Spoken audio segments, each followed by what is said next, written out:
night, everyone. Good night, Sports Frenzzyy family. Welcome to another Sports Frenzzyy podcast. And with me tonight, well, before I even go any further, so I'm here. I was there backstage, and Mr. Corey pop up, boom, United jersey. Me and Bones then as a two little outcast in a two little regular shirt. I'm look, Mr. Lynch pop in. Liverpool jersey. I said, no man, it's like them two man a plan. So make sure I say Bones, no man, we have to go John jersey too, man. But welcome once again, guys, and Corey is back on the show. I haven't seen Corey in like what?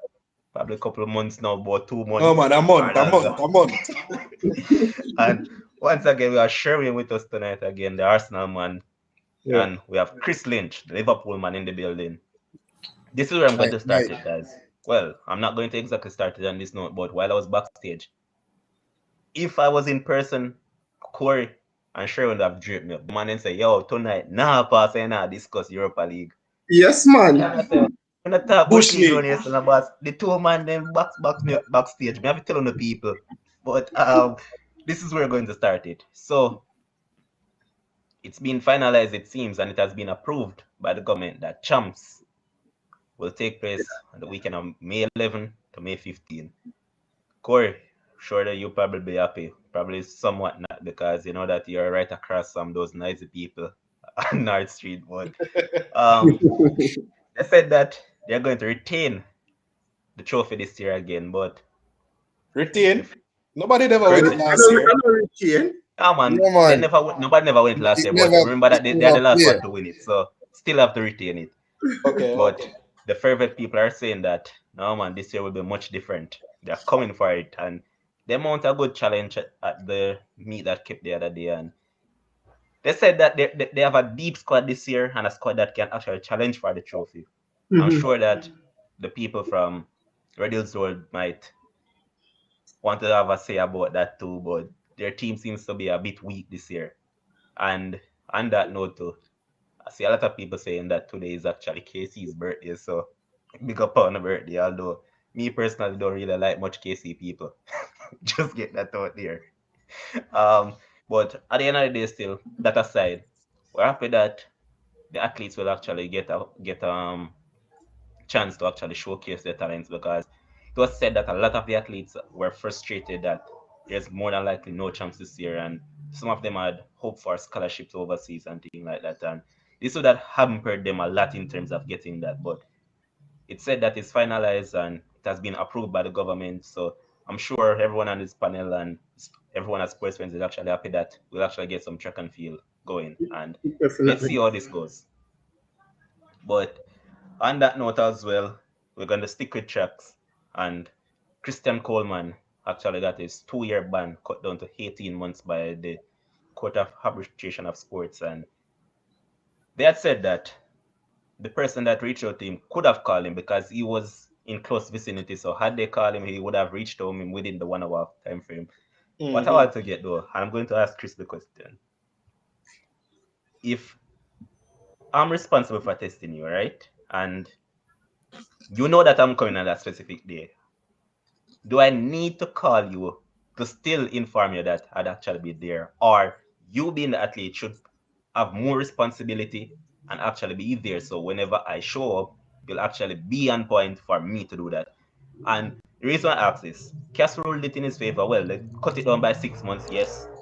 But do you think that he got away with that extra 6 months?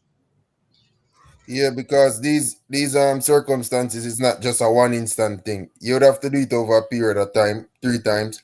So that's why it's obviously the athlete responsibility. And it's very irresponsible knowing that jugs as do chuck and feel and how they're trying to clean up the sport. I think they shouldn't have went back and give him a 6 month and give him and cut 6 months. Because if you're trying to clean up the sport, you have to be as strict as possible.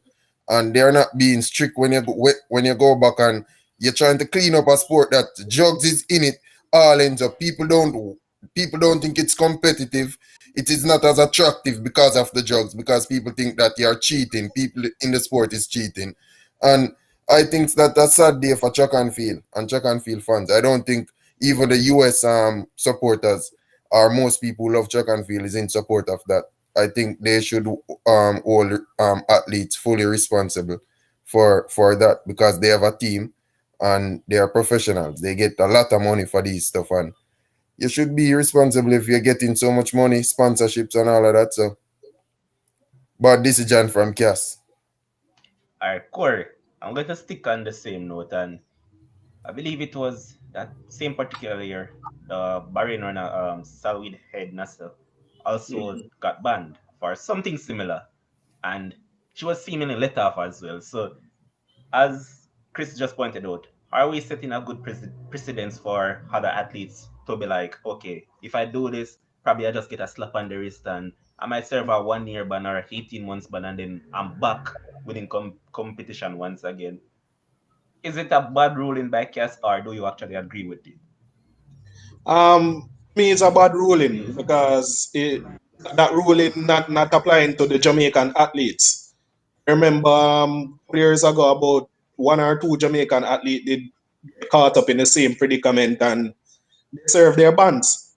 So, in my opinion, it's a bad ruling, and cause not setting an example, as what Christian said, um, they want to take out the drugs out of the game or out of the sport, and yet still you're disciplining the person, but you're reducing their ban by 6 months, or you give them a slap on the wrist for the Baharian lady there a couple years ago. It's Bahrain. very bad. It's very annoying to me. I don't like it Yeah, and you definitely have to show some more level of responsibility as an athlete because as as an Chris said, athlete. Yeah, as Chris said, you're professionals, you're being paid, you're being sponsored by top companies around the world, right? So in that instance, and you being the ruling party, you need to take more responsibility to actually show that, hey, this is what it is, and don't feel like as if you can just come and do this and don't expect us to take a stringent measure against you guys. Because as I said, when they do the slap on the wrist thing, other athletes out there might feel like say, okay, I can go ahead and do this, and then and here do it what? again. Within the Yeah, next couple of years, I'm back. And yeah. all right, so here's Elton Garden, one of our commenters, saying that Cass is like traffic court. When you get a big traffic ticket, just go traffic court and get it reduced in half rather than pay the full fine. I So agree with true, him. so true. And I agree with him. to comment on it, is like it's just like the guy that got banned the other day for the racist slur that he made against the Rangers player. 10 match ban is a slap on the wrist, and if you're really going to set a rule and try to get rid of something, then you have to live up to the rule, because now you bend the rule for one, you're going to have to bend it for another. And then it's I'm glad that you drew for that parallel, no bones, because I was just going to say it that all right, you give the Slavia Prague player, which his name is Kudela, a 10 match ban, right? For something that you said he actually said to the player. You said that he was found guilty of saying it, Yet still, the man who was affected, you still go ahead and ban the man for 3 matches because he took out violence on the player. Because Glenn Kamara from Rangers, he got 3 match ban. So just look at it from that standpoint. If you're going to give a man 10 match ban for that, right? As you said, Bones, after 10 matches, the man is back again. back Like again. a man commit a crime and then like within couple years he's back on the street once again. Yeah, That's setting a good precedent because other people is going to look at it and say, okay, 10 match ban, I'll be out for 10 matches and then guess what? I'll be back in no time. Because 10 matches like next to nothing, So are they setting good examples to clean up no, in actual sports? no.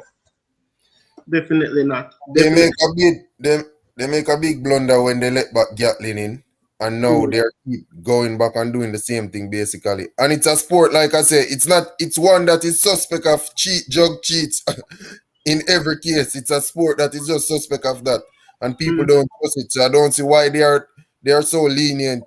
They're so lenient to athletes. And also, here's Jason Curlow saying that Coleman is a poster athlete, different strokes for different folks. That can be a good point.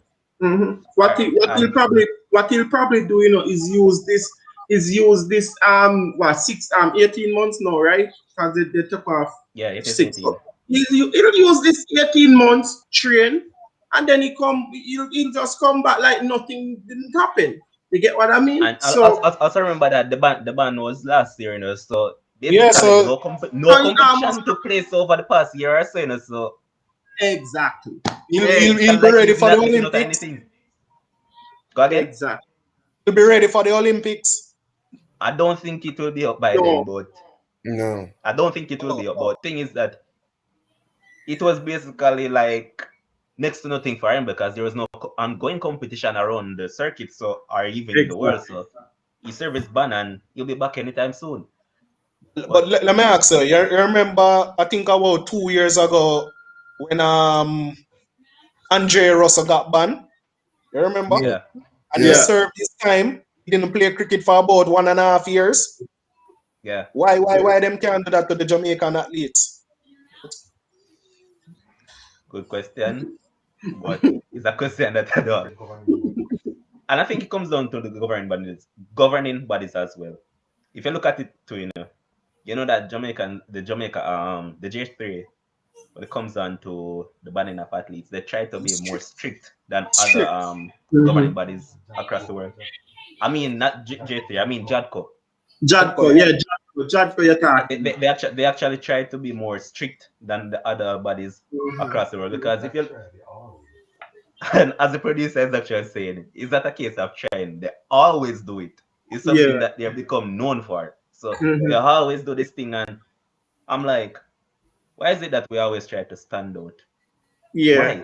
because even the Russell thing did too harsh. If you ask me, under the circumstances and how it did happen, and how the man tried to explain himself how it happened, it did too harsh. So yeah, Jad could just want to overdo it. We probably say, oh, them are the best anti-doping agency in the world or something like that, just to No, get a I agree, but I don't think it's harsh because it's a good precedent to set because you don't want these cases to be coming up every time. That's why you do that. Sorry, I have to go off sports for a little. But like in Jamaica, I think the crimes how people just go to court and get out, that's a Mhm. bad precedent. That's why so many people keep doing crime over and over. And that's why you can't solve it. So that's what Jadko do. Jadko is saying, once you come here, we don't business if you're a first time offender, second time offender, it not supposed to happen. That's how you should lay it down. So, Chris, on that note, do you agree that Steve Mulling should have been banned for life as he was? Yeah, That is harsh. That that is was harsh. that was a very harsh one, and I guess there's things back door that I guess don't come out, but I guess because it's basically playing with your brand. It's All right, basically playing so with your Chris, brand. the producer has been vocal tonight, and the producer who is studying law said to tell you that you just Yeah, made a bramble parallel because the crime analogy that you just draw for in regards to yeah, the next one doesn't make much sense. So Chris, as somebody that is a law student, right? The crime yeah, analogy doesn't make any sense there because what you have, right, is yeah. a due process. The justice system actually works perfectly. Right? It does, It does work Josh, perfectly in the sense where we have Gosh, plea God. bargains. We for have your plea face, bargains man. for You cannot criminals, talk right? and for your So face. you no, have no plea man, no man. Remember, bargains, hold on, man. Once right? the producer is behind the scenes, and the producer continue So we talking. have Go plea ahead. bargains, Yeah, well, listen to Chris, him. right? What the plea Yeah. bargain does, right, Mm-hmm. is basically allow persons guilt charge or person who are charged for crimes to do a plea bargain to get a lesser sentence, right? And that also frees up the prison system because the space within the prison system, basically in Jamaica, and basically all democratic societies are very limited, which is why not only Jamaica but a lot of countries do plea bargains. All democratic countries worldwide plea bargains. So it's not that we allow a lot of criminals to get away freely, right? It's just a case, or to get less sentences. It's just a case where we it's just a case where we allow plea bargains to free up the space within the prison system, right? And then now that allow the country to basically rehabilitate those same prisoners quicker basically our Council, responsibility, you're and they taking do too not long. It's a always sports contribute show, to the Council. economy. Why are you taking so long? Man say Pam foot to the chase bush. Tavares, Spitzer, Council, why are you taking so long, Council? It's a sports Carl show. Why are you taking so long? Champagne. And that also contributes to economic productivity as well. But he makes some good So point. He makes some it good does point. But it still actually think works out for the it's not country harsh enough. in a positive manner. All right, get what he's saying, but the thing that I get what Chris is also saying, cause Yeah, all make right, it Josh Joseph, to be if you look at honest. it from the standpoint, right, Mm. and we just stray from the sports a little bit, but just to get some clarity. But the thing is that, all right, I commit a crime and I said, okay, I admit that I did it, and it be like, no matter how gruesome the crime was, and if I actually plead that yes, I was guilty of it, normally a crime that you normally get 25 years for, the man basically just served 15 and he back on road again. So, man, Yeah, understand the point that you're coming from. let me say something. It The works. murderer in Canis, what's your name? Jackson, the young girl that died in Portmore got raped. Yes. Yeah, He yeah. pleaded guilty. I'm pretty sure his sentence gonna be reduced to probably 10 years or 15 years. No, but it doesn't though. The judge does not have to reduce the sentence, you know. Even though he pleads guilty, it comes down to the judge's discretion. Oh, the judge discussion. Okay. Yeah, so the judge can still give him a hard sentence. It's not compulsory for the judge to reduce the sentence. All All right. right, Your issues live. thanks producer for your input. Your issues live. Thanks, Back and Jack Council. with the sports. That sound like it's a good council. Yeah. Right up his alley, man. And we're going to start with the EPL because earlier on today we saw quite an entertaining match. Bones to favorite team. Everton taking on Tottenham, man. We saw a 12 draw. Gilford Sigurdsson at the double and also Hurricane, Yeah. who just keeps on scoring and breaking all sort of record. He actually went past. Was it again he went past today? On the scoring Mohamed chart? Salah? Okay. My Yeah. bad. So he's climbing up the scoring chart, but the thing is that he hasn't won a trophy up to this point. What you expect he play for Tottenham? But match finished 2-2. What's your Yeah. take on it? I'm going to start with technically he's an Everton supporter. Sherwin. What I will say is that Harry Kane is too good for Tottenham and too good for the current Jose Mourinho. That's what I will say. He is too good for them. A striker like Harry Kane should have probably had like 3 or 4 Premier League titles under his belt already. Let's not put even Premier League titles. He probably should have had at least 3 FA Cups under his belt already. Something. This guy has not won a mug nor a spoon playing for Tottenham. And the sad thing about it is getting older. He's getting older by the year. As the years go by, he's getting older, stuck at Tottenham and not winning any trophies. Yeah, so it was an entertaining game. It was a game of give and take, if you must say. Tottenham give, Everton take, Everton give, Tottenham take. Because if you look at the goals, if you look at the times of the goals, after 4 goals, they run far apart from each other. You understand? So it was a cagey game. 2 all probably merit the game, and that spells good for teams like Liverpool and Arsenal who probably will still feel, a little bit relieved that this game ended in a draw. That's it for me. But actually, I saw Jose tried something different today. He actually played with 3 at the back. So actually, it seems like he was actually trying to think something outside of the box, but it didn't end up working out because he ended in a draw. But probably he had hope for a win. Mhm. Corey, So, what's one I'm getting a feedback from?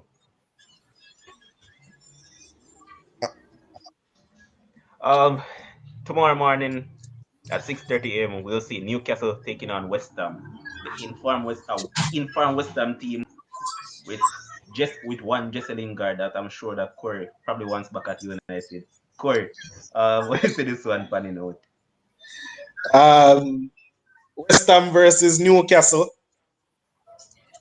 Messi Lingard, not Jesse Lingard. Messi Lingard. Well, Um, you're also wrong as well, since as you're correcting me, it's actually Messi Lingardino. oh, Lingard, okay. And another to me, I think is another entertaining game. I know Newcastle have Callum Wilson back and Saint Maximan back as well. I'm looking for some goals in this game. Um, probably I can go out and buy a bet for Messi Lingardino to score again. He's having a fine loan spell at West Ham thus far. And West Ham will score and Newcastle will score. Newcastle fighting to stay up. They are above the relegation zone. I'm looking for them to score. But I'm looking for a draw match. I'm looking for a draw match right there. Yeah, draw. Yeah, I say a draw. I say both teams to score, but I say a draw match. Sherwin, don't think I don't see you coming. So, Sherwin, you're sure saying that one came across the road, yes, a regular in the past, it used to happen. He needs to continue the trend. Arsenal is his chance of a title. Boss, man, Arsenal now have no chance of a title. And as somebody mentioned to me the other day, Jesse Lingard ambition to actually switch from West Ham to go over to Arsenal, because Arsenal is after him. And I said to someone that as long as Arsenal stumped up 50 million, I have no problem in selling Jesse Lingard to them. However, if on the come anything less than that, we're prepared to keep him or sell him to West Ham. But Okay, Edward Ward. no man, don't do me that, man. I'm better than Edward Ward. I would run Manchester United far way better than Woodward. But to me, the thing is that though, Lingard has it been in very good form, and thing is that you just mentioned something good, Corey. If you look at Newcastle right now, over the last 5 games, they actually played decent. And with the return of Callum Wilson, their striker, and St. Maximum somewhat back in form, I think any number can play, because the thing is that West Ham, they tend to score goals early on. And to the back end of games, they tend to slack off, because over the past 2 games, they have went up 3-0 twice. Twice, yeah. And matches have ended 3-2. So 3-2. if you look at it, as I said, West Ham will concede, because as I pointed out to Chris and a few others on one of our previous podcasts, that Declan Rice is a huge miss for West Ham. Whenever he plays, he holds West Ham backline together. He shield that back four. And with him being out, he seems to expose them a lot more. So there's goal in this game. Let's see how this one finish. Yeah. Next up, we're going to see Wolves taking on the hapless Sheffield United at 2:15 p.m. tomorrow. Chris, let's get this one going. Nothing to make of it. Sheffield already relegated. It's everybody points going forward. Everybody that plays Sheffield looking for 3 points. If they don't get it, then they would have more likely felt that they lost. I can't see Wolves trying to do nothing but get 3 points and think and being confident and just trying to finish the season strong from here on and get as much points as possible. I think if Sheffield lose tomorrow, it confirms that they're going down, right? Yeah. But it's something that we already know that will happen. It's not a case as if it's anything new. But Chris, I have to get this one in, because you know that we don't leave out our commenters. For those who are viewing on Facebook and those viewing on YouTube, so welcome to all the new viewers and all the regulars. So why you call my name when I get in a text in? You don't have to call my name. You get a text in. Here's Marlon McPherson saying that what I love about the league this season is Liverpool not going to make it in the top 6. You heard it. And yes, man, let her respond to that comment. You're going to hear it here first. West Ham not beating Newcastle tomorrow. Newcastle going to actually get a point from that game. And West Ham going to fall off. Liverpool will be top 4 in at the end of the season. Chris, listen, I one person on the show can sound like me and me. You sound too much. That's true. And that's not a compliment, huh? And also, Marlon, here's another Liverpool fan, Demo, saying that, Marlon, that's madness. Look how many teams drop points. Liverpool making top 4. So, Chris, you seemingly have company, but guess what? It's not a good company to have because it's coming from an ex-Liverpool man. But I tell you 2 weeks ago that I don't trust Leicester and I don't trust West Ham. I am not scared. I can't see West Ham or Leicester keeping me out. What about Chelsea Yeah, and I'm to Tottenham? You that don't line. trust them. Huh? Chelsea and Tottenham, you don't trust them too.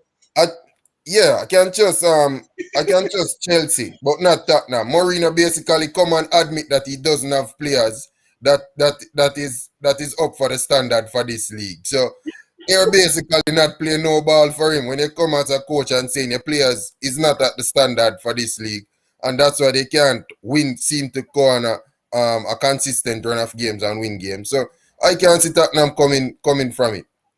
I somewhat agree now. Just like I don't see Liverpool scoring much goals at Anfield. That's true. I don't want you to see it, Levan. I want it to happen.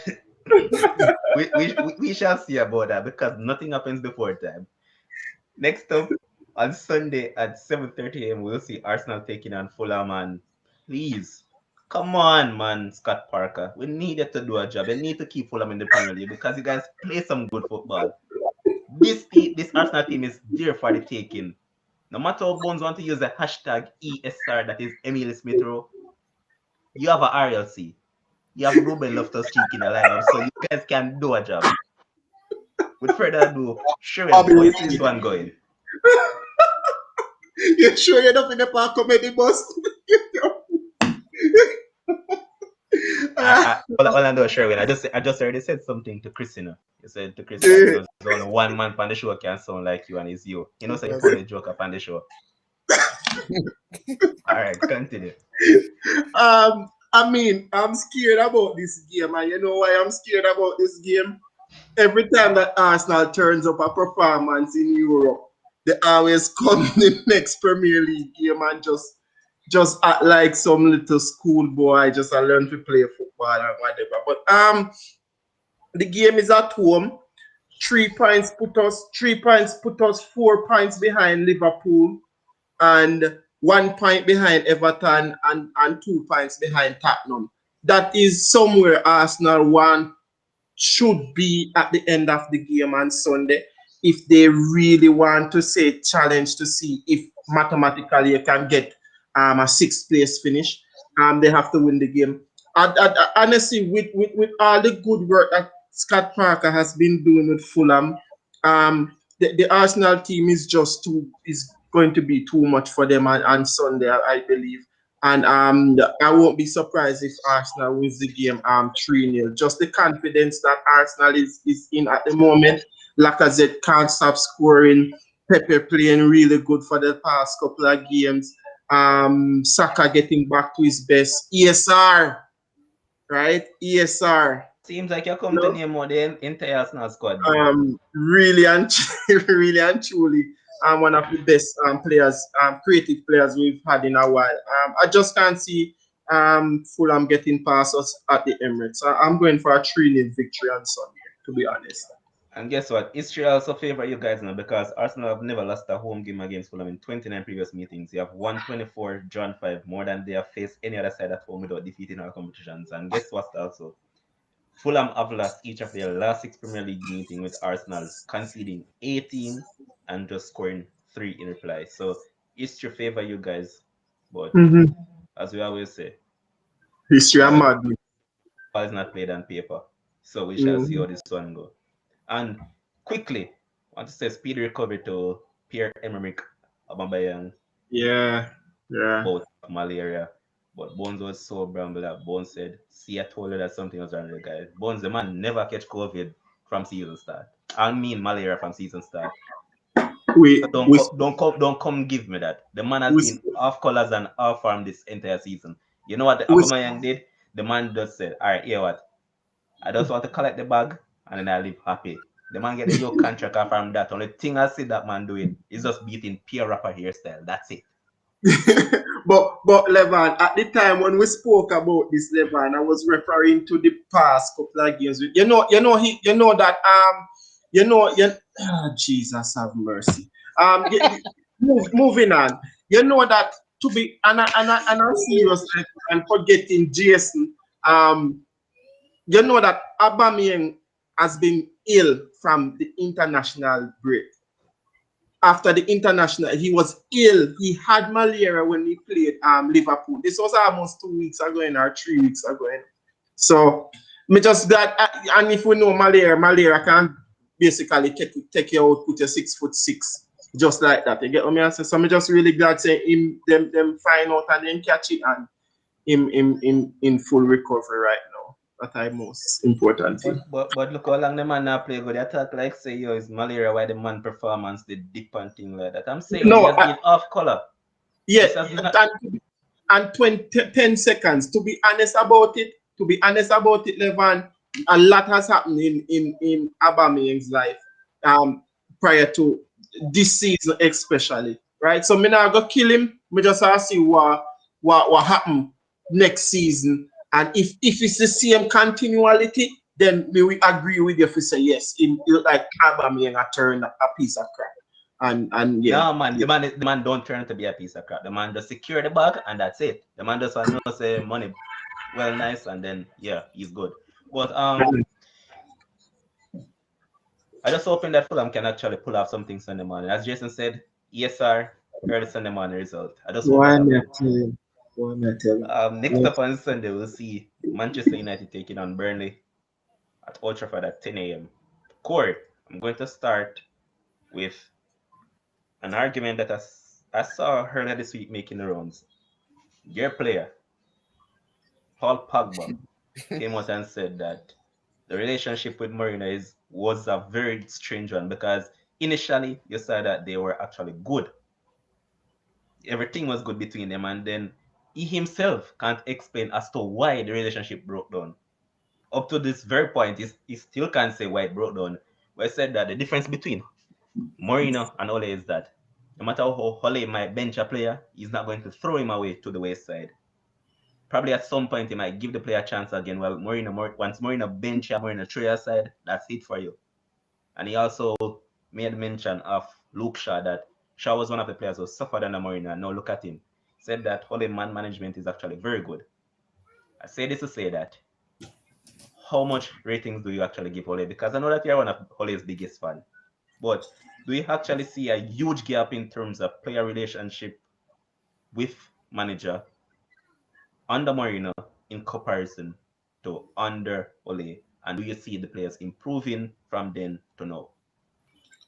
Good question. I was debating it earlier. I think the players nowadays are different from the players back in the past.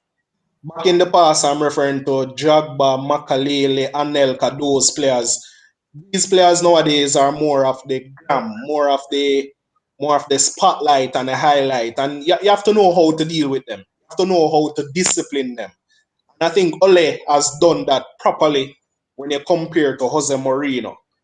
Jose Mourinho is that disciplinarian who will go at you at all costs. Ole is the one that will put you aside and let you understand and view from a different perspective so at least you can appreciate what you're missing out on. And that's what Paul Pogba said. Ole will bench you, but yet he's not going to throw you away just like that. And to me, Ole has improved Luke Shaw and has improved some other players in the team tremendously when it compared to Jose Mourinho. So yes, Ole is doing a better job in man management comparing to Jose Mourinho of now. All right, so your take on the match itself against Burnley, do you see us and also point out that if United go on to win this match against Burnley, it will be the first time since Ole took over as caretaker manager that would actually win 5 matches on the bounce. So do you see us winning this game? And give me a take overall on this match. Our home farm not has been good, but since the start of the season. But I'm looking for a win, a comfortable win to be exact. The magnificent skills and talent of Paul Pogba will come to show again. Bruno Fernandes will be there. I'm not looking for Fred to start this game. He has played 2 games back to back 90 minutes. I'm looking for McTominay and Pogba to start in the middle of the park against this Burnley tall team and robust team. It will be a challenge. It won't be a walkover. But I'm looking for Manchester United to win this game comfortably, probably 2-1 or 2-0, and close the gap to what? 8 points or 5? What? 8 points? Eight. They close the gap to 8 points against Man City. And I'm sure, It will be a and good I'm game. sure, It will be a and good I'm game. sure that you're hoping that City will lose 3 matches before season end. It's realistic. I don't see it happen. Yeah, no. I don't see it happen, but it's realistic. And as further as how City might go in the Champions League, that would be a good thing for Manchester United because I think their focus will be on that Champions League and against that PSG team. So they probably drop a point in here or there, but I don't see them losing the league. But, it's realistic. All right, so here's Aladan, another one of our viewers who is in the comment section, regular viewer. He's saying that Ole is a good coach and he is learning. Just need a Rice and Kane for next season. Can't win EPL with Martial as the main striker. I'm sure that a lot of United fans will agree with you on that. Because a lot of them say Martial has become somewhat of a average and somewhat surplus to requirements. A lot of United fans want him out. But He on can that probably hand, join just Lingard down at West Ham. They probably do good. that was a The thing is, suggestion by some United fans as well that he can probably go down to West Ham and see how if he can resurrect his career.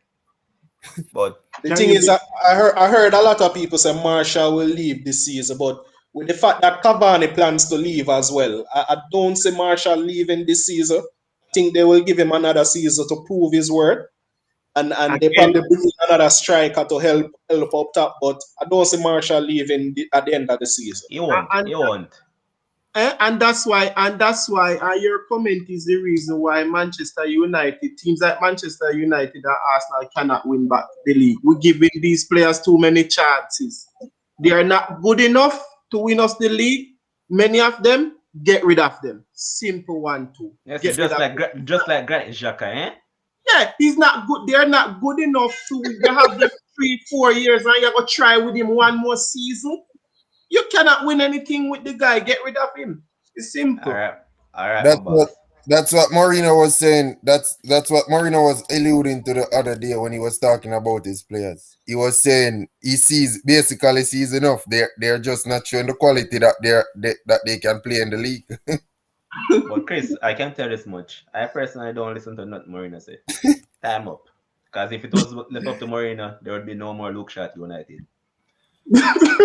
Finally, in Premier League on Monday, we'll see Leeds United taking on Liverpool at 2 p.m.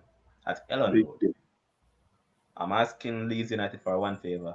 Please beat them once again. I've absolutely no love for any other club in this Premier League except United. So, Chris, your take on this match? Dangerous game for Liverpool, who fighting to try and still make top 4. Leeds is mid-table, wins well safe away from the drop. Can't get relegated. It's going to be very dangerous for Liverpool. When they're playing a mid-table team like that, they have nothing to fear. They're just going to come out here, and that's how they play basically. That's their natural game. If you remember the first encounter at end 4-3 in favor of Liverpool, Leeds will score a goal. And I'm worried that Liverpool is not score enough to outscore Leeds because you have to against this team basically because they will score. And like I said, it's on the road though, you know. Yeah, it's away, man. And they're coming off a good victory against Manchester City as well. Yeah, man, but you guys actually score goals on the road, man. It's not that not field. The positive factor from this game is Mo Salah has something in his mind. He probably realized that he can still win the Golden Boot, so that's a good thing in Liverpool favor. But I expect a TM 2-all draw or 1-all draw from the game. I still don't trust Liverpool against this mid-table team, Leeds, who just don't have nothing to fear going up against Liverpool. But as I said earlier on, please Leeds do a favor. United man begging a favor. Beat Liverpool. Arsenal man Arsenal begging the favor as well. Don't leave out the Arsenal man. Begging the favor too. All right, and it's also an FA Cup weekend, and a big fixture that will take place tomorrow at 11:30 a.m. We'll see Chelsea taking on Manchester City. I'm going to do a round table with all three of you guys. I'm going to start with Corey. You see this one going, Corey? Tuchel versus Pep. Mason Mount versus De Bruyne. Uh-uh. Um, No man. Mason Mount against Phil Foden. A Foden, man. Mason Foden. Mount versus Phil Foden. I guess De Bruyne is in a class by himself then. Um, it will be an exciting match. I don't want it to be boring. I know Chelsea can play boring at times, but Man City is a team that is ready to win anything. They're ready to win anything now. Their squad depth is up there. I think they have a game in the midweek coming up, but I'm pretty sure Pep not going to worry about that. They will go all guns out for this game tomorrow. On the other hand, Chelsea is solid at the back. Zuman, Christensen, and Thiago Silva, they are there. Aspilicueta is there, and Mason Mount up front with ZH. I Havertz coming into form. It's gonna be a good game. It's gonna be a good game. I'm looking forward to it. But however, I'm looking for Man City to win this by 3 goals to 1. Sherwin. Well, City is basically looking for the quadruple this season, right? And they will definitely take the game very serious. Pep doesn't care about the game and in the midweek. He's going to take this game very serious. And Mm-hmm. I think he's going to start. Well, any team Pep starter always one good team. So just the quality of the team. But honestly, it's going to be an interesting game because Tuchel or however I want to pronounce him Tuchel, name. man. Tuchel. Tuchel, yeah. He has changed how Chelsea has played, right? So they are more a possession team now, playing really good football. So it's really one have to give, and we know that Chelsea is going to give because City is just too good for them to give. And I think, but at the end of the day, I think Chelsea might just squeeze this one 2-1. All right. Chris. Uh, two teams in the Champions League semi-final. So I wouldn't say none have a advantage over the other in terms of games going forward. But Man City have the better depth. That's where the advantage comes from. They have a lot of players who can replace players, and you don't seem to realize the quality has changed. The quality don't go down when they bring in new players. So I expect Man City to probably win this one. I will say 2-1 because Chelsea is suspect. Chelsea is suspect going forward. They seems not to finish some chances sometimes. So I'm not trusting them to outscore Man City. And from the host, it's a game that I really hope that both team could lose, but that's not actually feasible. I know so far a good game tomorrow. If I was a better, I'd probably bet this game GG. Because City can also concede. If you Yeah, pressure City and actually if you pressure City, City will concede. Because the thing that I've noticed with City, and I've said it on the podcast before, that if you look at how City play, right?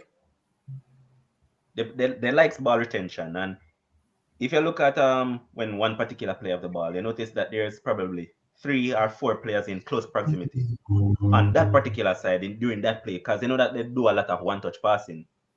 So majority of the times, one side of the field always left open. So if you are actually a team that can exploit those spaces, then City can be hurt. And have seen it on more than one occasion this season. Aside when Man United played them and Man United beat them by 2 goals. Yeah, a lot of spaces open. I also saw it against Wolves and also West Ham. And I said it that had Adama Traore and Mikel Antonio been good enough to actually put the ball into the back of the net, they would have hurt City on those occasions. They didn't because, again, they never took the opportunities that came their way. So there's gaps in the City team that Chelsea can possibly exploit. And as I said also, there's gaps in this Chelsea team that can be exploited by Man City. So I'm expecting a good game. Just hope that it's entertaining and it won't be a snore fest because majority of the game between big teams across the English league and in the English Mhm. clubs this season has been pretty much dull and boring. Yeah. So a good game tomorrow. On Sunday, we'll see Brendan Rodgers, man who they say is the choker, taking on Southampton. Brendan Rodgers has somewhat re-energized the career of one Kelechi Iheanacho, as he has moved from being Jamie Vardy's sidekick in terms of second striker to actually become an integral part of Leicester team. If you actually notice how Leicester have been playing over the past 2 months or so, it has been Iheanacho who has been scoring the goals. Vardy has been totally off color, totally off form. And if it wasn't for Iheanacho on quite a couple of occasions, they would have lost by a couple goals well. And Mhm. he has been holding the fort for them. And it is said that James Madison will be back and he was the Perez will be back. And they were put under some manners the other weekend for breaking COVID rules and things like that. But he said that he expect both of them to be back, and it's actually good that Madison is back because that give Brendan Rodgers more ammunition to actually finish in the top four and also to challenge for this cup because Mhm. they got a free pass. Because Man United should have been playing against Southampton tomorrow, but Southampton. because of some stupidity by Corey's favorite coach, Leicester is the one that is in the semi. So we're going to go round table again and make it as quick as possible. Sherwin, where is this one going? Southampton to win 2-1. Chris, do you think Rogers will choke this or do you think he will overcome Rafa Asanuto? I would say choke. Southampton is a good knockout competition team. Always seems to do good in these competitions. So, but I wouldn't say choke. But it's going to be an interesting match. I wouldn't bet against Southampton, but I'm going with Leicester City to win, probably 2-0. Corey, Leicester to win 3-0. Clean sheet. really? Well said. The big man, Wesley Fofana, shall help them keep a clean sheet tomorrow. Yeah, clean sheet for Leicester City tomorrow. And guess what? Also, your team, United, is actually trying to chase Wesley Fofana, and they Leicester slapped the Harry Maguire price tag on him as well. So let's No, see what man, that's going all to do. right. All right. No, we not go buy him then. We not go buy. Once at that price tag, we not go buy him. Arsenal need him more than we. We're all right. No, we are right. No worry about we. As I mentioned at the top of the show, I was ganged and I was roughed up and actually draped and boxed up a couple times by Sherwin and Corey that I have to speak about some Europa League football because the entire season I've benched that because personally me, I don't watch Bush League. But Correct what league? I don't watch that man. Syrup League that. But we're done to the final four. It's Yes. confirmed that it will be Manchester United versus Roma. AS Roma and Arsenal versus Unai Emery of Villarreal, looking to give Arsenal a taste of the medicine after they sacked him. And we have to give him a lot of props because he took this Villarreal team from somewhere way down mid-table and actually have them somewhat up challenging. And he has done a good job over there. But I'm going to start off with something that I actually saw yesterday, and a lot of people, including the coach of Rangers, Steven Gerrard, was actually impressed by what Alexandre Lacazette did against Slavia Prague yesterday. My Before ball. before kickoff, the Slavia Prague team decided that they're not going to take the kneel. Lacazette was sent off the pitch. He took the knee and he stared at the Slavia Prague team through the entire um pre-match before the match got off. So a lot of people around the world is actually glad that he did that and they're actually impressed. And as I said, Gerard was one of them who came out and said that he loved what he saw from him and he said that he hoped that Arsenal will go on. Hopefully not because we don't want that. But we're going to start with them as well. Saw you guys rampant yesterday, Bones, and it was a very good game from you guys. Scored 4 for Slavia Prague, hapless Slavia Prague team, and it could have been more. Mhm. And you guys have now reached the semi-final. You're going to play against Unai Emery. What do you make of this? And how far do you think you guys can actually realistically win this cup? It's not going to be easy. No, it's a time where it gets hard, right? We have lost couple semifinals before. Well, last year quarterfinals, year before semi. Um, and it has been no, not the year before, but it comes down to four teams, four good teams. Villarreal, Emery. The thing about Emery, Emery knows this competition very well. I think he's the best decorated manager in the history of the competition. With a couple titles under his belt, so he knows the competition very well. He will come for revenge, of course, after we sacked him, which was deserving. And but if Arsenal have, if Arsenal wants to remain a top club in Europe, not by the amount of money they have, but by the quality of football they play and the quality of the competitions that they are in, then winning this competition is at the top of the list this season.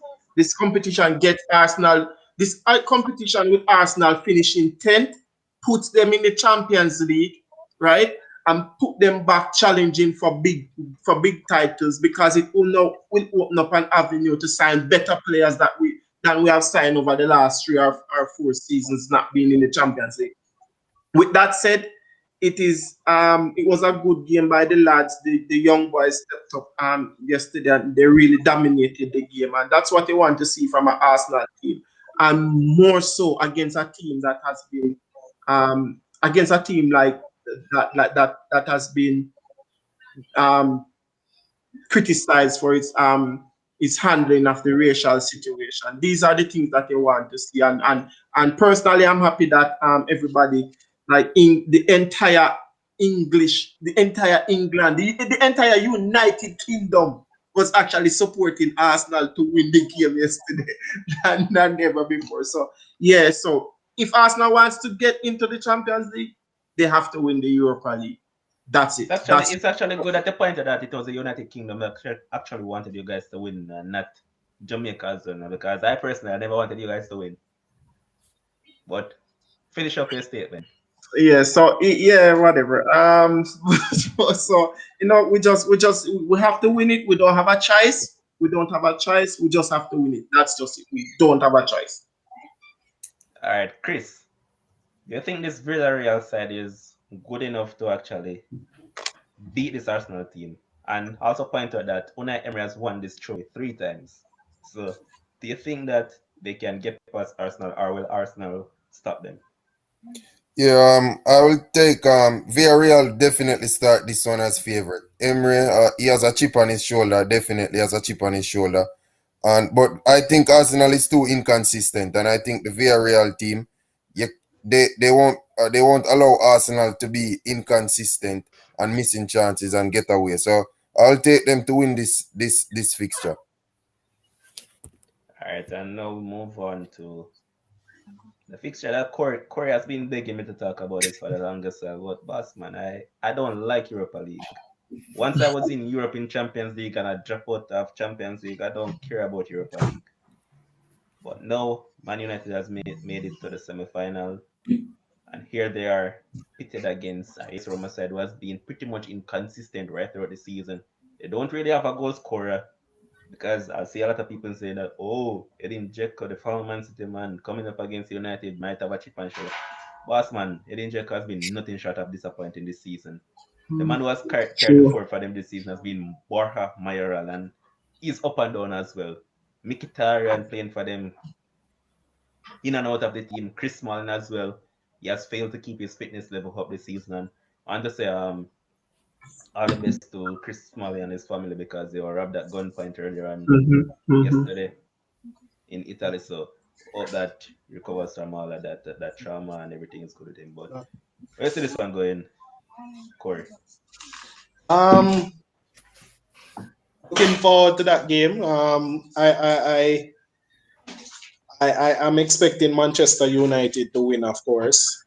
Roma, we know the rivalry we have with them a couple of years ago. I think we beat them 6-1 or 7-1 when Sir Alex was there. in a European Cup game as well. This Manchester United team, I know Ole, this is his fifth semi-final. I know Ole want to go for this one, especially prove that it's not a fluke and we can get past the semi-final stage. But as long as the squad stays fit, I don't see this Roma team beating us. Pogba coming into form and playing some good football. No, Bruno will come up now and then. Rashford get his rest, so he didn't play midweek. So I know he's due for a game as well. Marshall probably come into play as well when the time comes. Cavani is there. It is said that he's out for the season. Oh, Marshall is out for the season. That's what they have. That's what I've seen going around. Okay, but whichever. But I know this Manchester United squad is way up over this Roma team. So I'm looking forward to the semi-final, of course. But let's see how it goes. I said Sherwin, Roma to go through. Easily. Me don't know when you come here and list out the whole Manchester United team so far. Nobody want to hear who this. You just criticize Martial a while ago. I know you're going to say Martial will come in. Come on, get your act together, man. Roma, I go beat on a 3-0 down at Italy. Easy peasy. Roma Arsenal final. You see how you Chris Finch be here a while ago, you know, about Villarreal. You not even know nobody over there can talk about Villarreal. Where you come from? I think I hear you. Scared them, man. Oh, you think me not hear you? Chris, what you say, Chris? United go through or it's Roma? United very comfortably in their second position. I don't think they expect to win the title. So I think this is a good consolation to finish the season strong. You guys are known for that over the last season. Get your hopes up, finish the season strong, and then think you can win the league the next season. So I expect the same thing this season again. You're going to finish strong and then come back next season like you're in a big bad team. All right, let's just put some things on the table right now. Liverpool has had the worst defense of a title ever in history. Just to get that out there. And also, Liverpool will not finish top 4 this season. Let's just get that out there once again. Levon, I just state Liverpool, a fact. It's not an opinion that I just state, you know. Listen about Liverpool has been finishing strong over the last 4 seasons, and every one of their supporters like how they've been finishing. No. The next season, saying you'd be unfair there to say every one of the supporters, man. So, don't do that, Chris. Disingenuous there, man. But I'm saying it's not an opinion. That's what's happening. Man, you're going to finish the season strong, and the supporters going to come next season saying yes, we're going to build on it. But I can point out another fact. It's not an opinion that Liverpool will finish this season trophyless. There you have it. Well, before I go, I want to touch on this topic. Quickly a little bit on the basketball. Steph Curry, boy, man. The man has been balling this entire NBA season, and over the past 4 games, he has scored what? Like over 30 and 3-pointers. And he also became all-time leading the Golden State Warriors all-time leading goal scorer, passing the great man Will Chamberlain. Chris, they made up the season that Steph has had just far. Playing on a basically awful team, doesn't have his brother Clay. Doesn't have really much support to get any scoring going. So you expect that from him. He's going to always score. You can't guard him outside. You can't guard 3-pointers. A man that is jumping from the offline. So basically, it's no surprise to me that he's getting his numbers, especially when you don't have anybody else to really carry the scoring burden. It's no surprise that he's going to have these numbers. So, Corey, my question to you. Would you have him in the conversation for MVP? He's in the conversation, of course. He's definitely in the conversation with the season that he's having. Nobody didn't expect Golden State to be up where they are now, especially with those rookie players coming up with Steph Curry there. Steph Curry coming off an injury last season as well. Nobody didn't really expect them to be where they are now, but Steph Curry putting up those numbers, he's in the conversation for MVP. But don't think he will get it. He have to maintain probably another average of about 40 points per game in the next couple of games for be the top two for MVP. Boy, Korea, you get ridiculous now. It's like you expect the man to come shoot lights out every Uh, night. the only thing with Possible. Levan, American media, and they are the one who vote on MVPs in basketball. They don't award losers in no form. Whether it's a final, they never pick the best player from the losing team. They don't award loser. There's always one to But win I a I season. think the front runner for the MVP is Embiid, Joel Embiid now, right? I think he's the front No, runner. it's Nikola Jokic because Embiid went out Oh, okay. injured. Jokic become the front runner. But hold on a second though. Chris, you actually noticed that Steph let Jokic look like a non-baller the other night. The man just kept on shooting 3-pointers over the man the entire night. But Yeah, you can. He's automatic. You cannot guard Steph 3-point shot when it's dropping. It's no defense for it.